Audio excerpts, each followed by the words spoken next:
up with a nice cup of morning roast.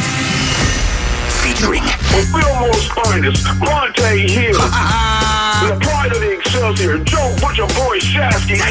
You're listening to 95.7 The Game, the morning roast. A drive to left field. Hicks is back. It's gone. A home run. Correa delivers in the eighth, and the Twins take a 2-run lead.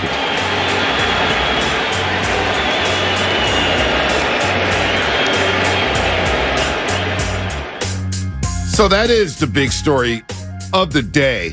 As we say, oh, baby, here on a Wednesday. The to here. It's not Joe Shasky, Butcher Boy. Oh, boy, what a show he missed. What a show he's going to miss today. It's Alan Styles in the building for Joe Shasky, the Butcher. Good to have you back, Alan.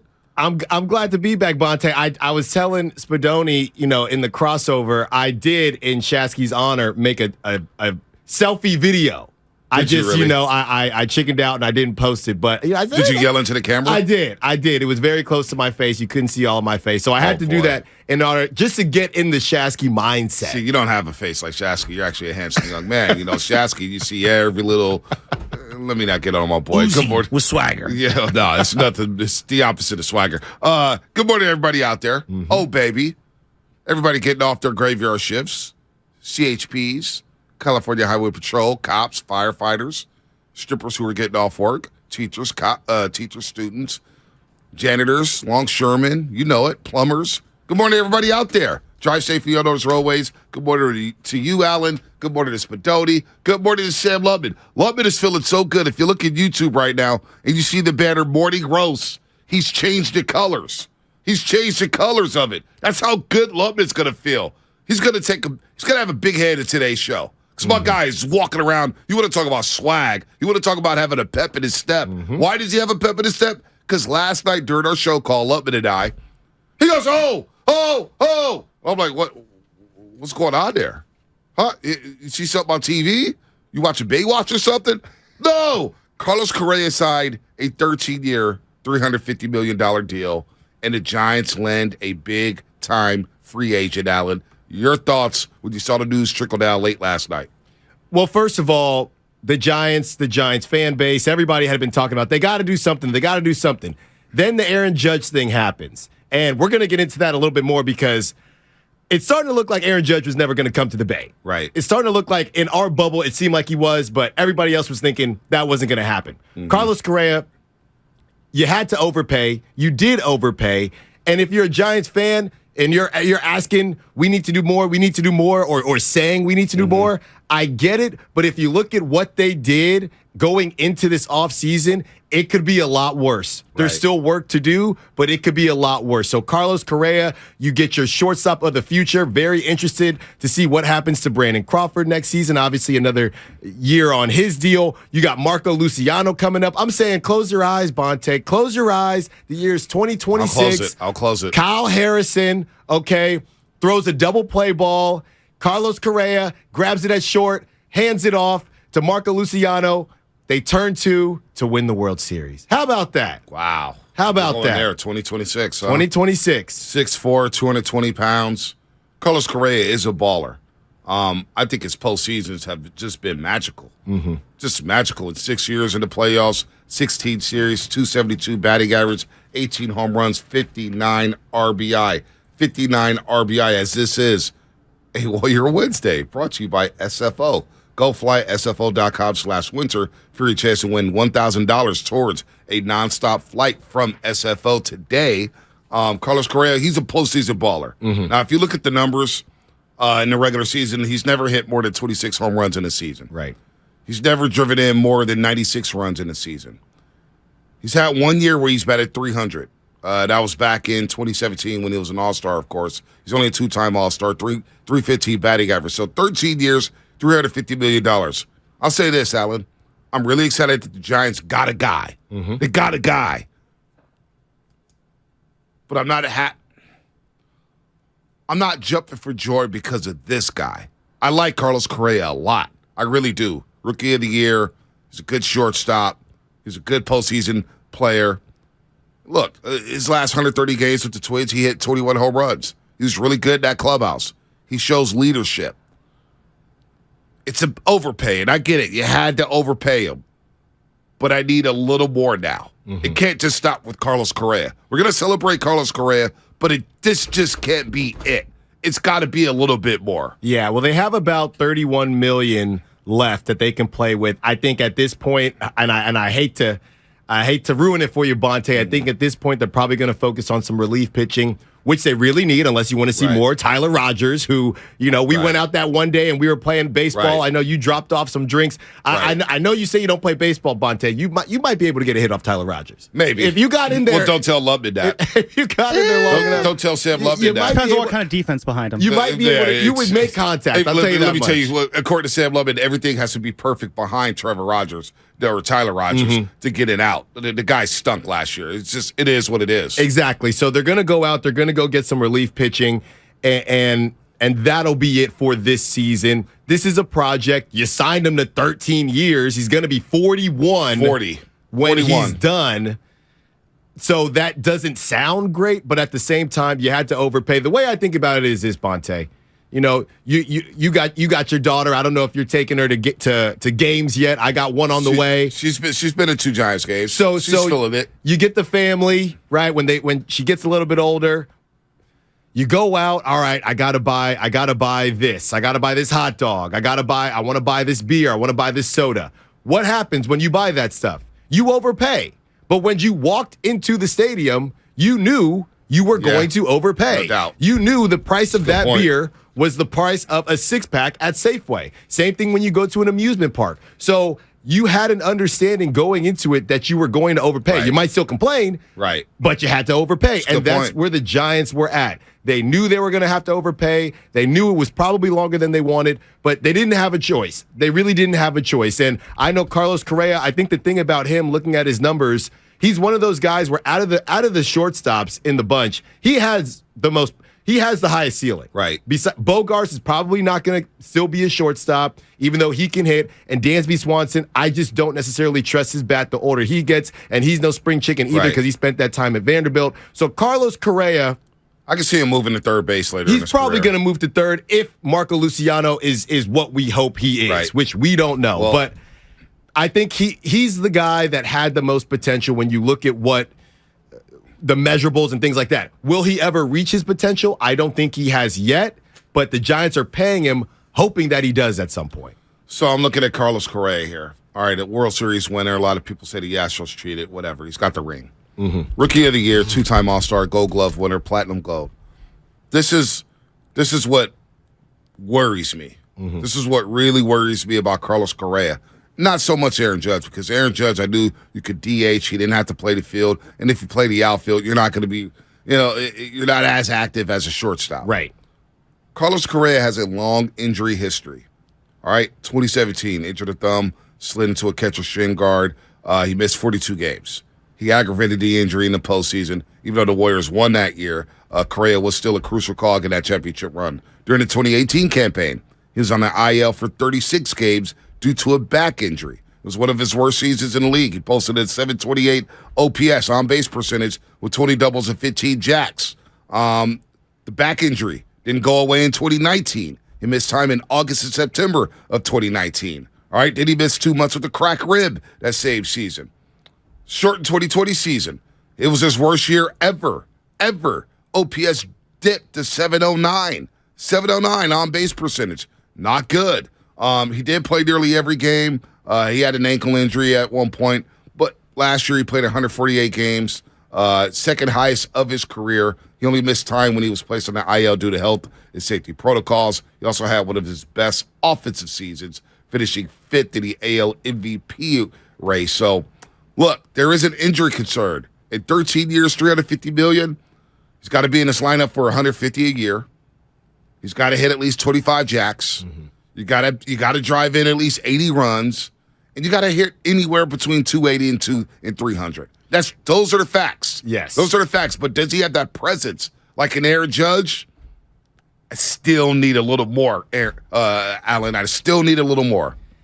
He does not have the same presence as Aaron Judge. Not yet, or I guess not yet. Maybe he'll eventually get there, but There's only one Aaron Judge. And I'm going to tell you right now, Bonte, I got a lot of friends back east, okay? I went to school back east. Got a lot of friends back east. And we've been talking about, they're Phillies fans, Yankees fans. Right. In our bubble, we might have thought Aaron Judge was coming. To a lot of the rest of the U.S. and baseball fans, I don't think they ever thought Aaron Judge was coming. The idea of Aaron Judge leaving the biggest brand in sports because he was a Giants fan when he grew up, nobody thought it was going to happen. And they're starting to convince me that it was actually never going to happen. Right. And we were so naive to believe that it ever was, that Aaron Judge comes out here, he's winking at the camera, he's saying all the right things because he's got a great agent, right? He's got a great team, and they said, you got to play this the right way. And I know you were a Giants fan. You got to play this up. You got to play it up. So I think that everybody needs to just take an outside look at the Aaron Judge thing and honestly move on.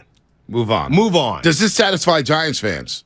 888-957-9570. Last night I was pumped. But at the same time, I said, I need you guys to spin a little more. Right. Because we'll get to the lineup. Actually, I'll do the lineup right now. To hell with it. Do it. So you had the numbers. Joey Bart's going to be in this lineup, batting what, 8th? Yeah. So who's your leadoff hitter? So I got one here. I'd go Lamont Wade leading off in left field. Flores batting 2 at first base.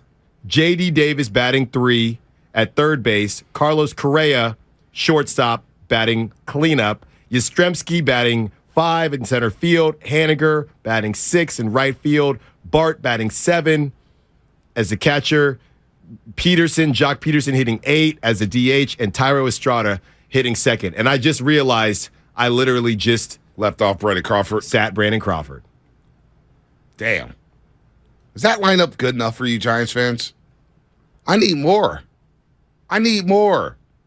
It doesn't fix the Aaron Judge size hole I have in my heart. And I just heard what you said.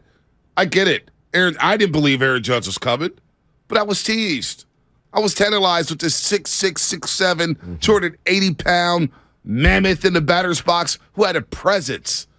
Now, does Correa have a presence in the box? No doubt. He definitely does. But is it enough? Is it enough in this division? I don't know. Let's go to Brian in Oakland. Brian in Oakland, what's happening? You're on the roast. Is this enough? Morning, guys. How's it going? Good.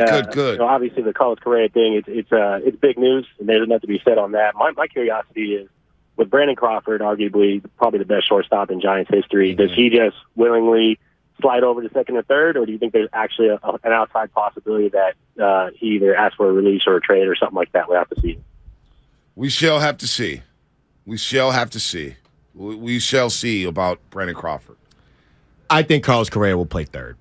And This I know year? I just read off that lineup, but you can't disrespect Brandon Crawford like that. So Crawford at short, Crawford Correa at third. I would put J.D. Davis. I mean, I know Wilmer Flores had a good year, but I don't know.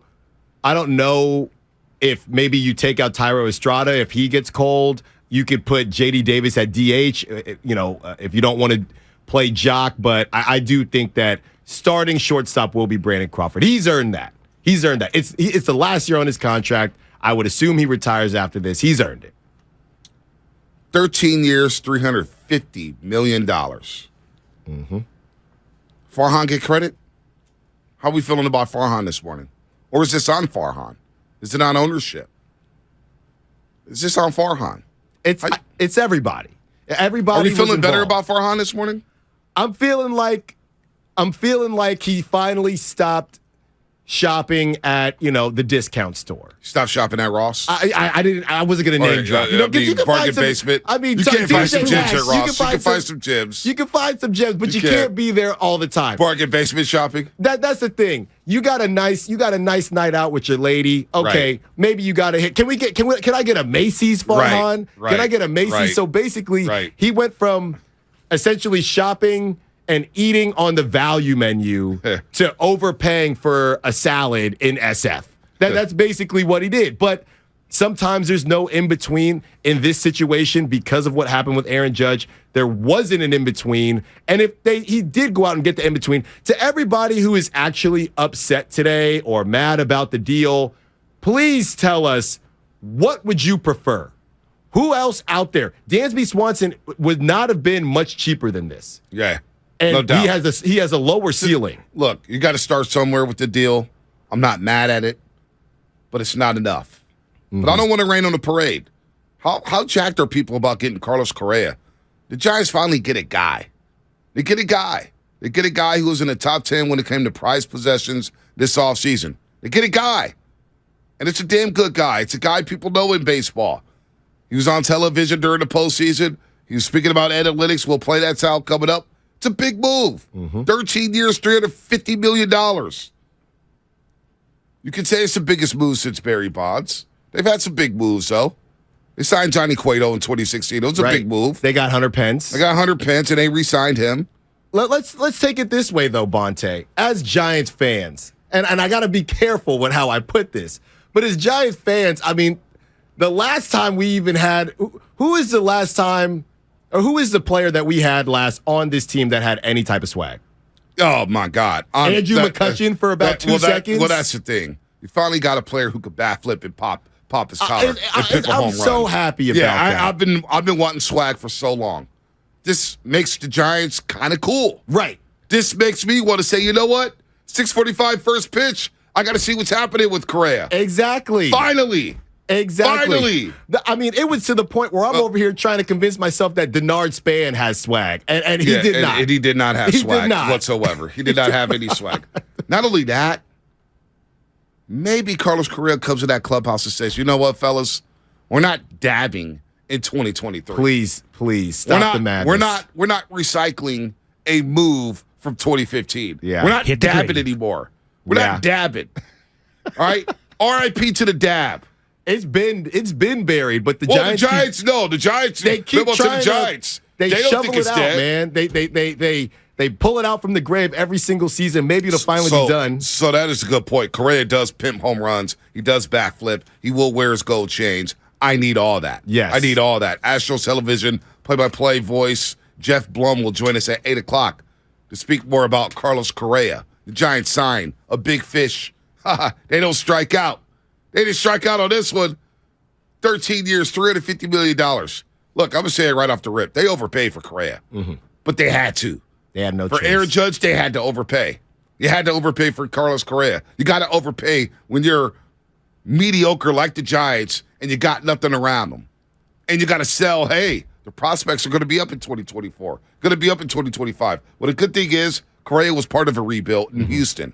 And, boy, was it a good rebuild. Right. They became one of the best teams in baseball. Still are.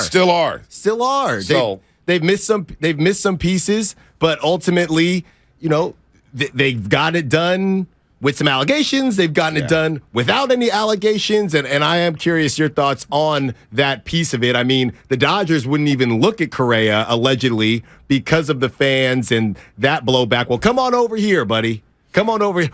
We don't mind. Yeah, we don't mind. Just like the Stephen A. video, we don't care. We don't care. We do not care. Yeah. I'm here to tell you. I'm here to tell you right now. We don't care. We don't give a damn.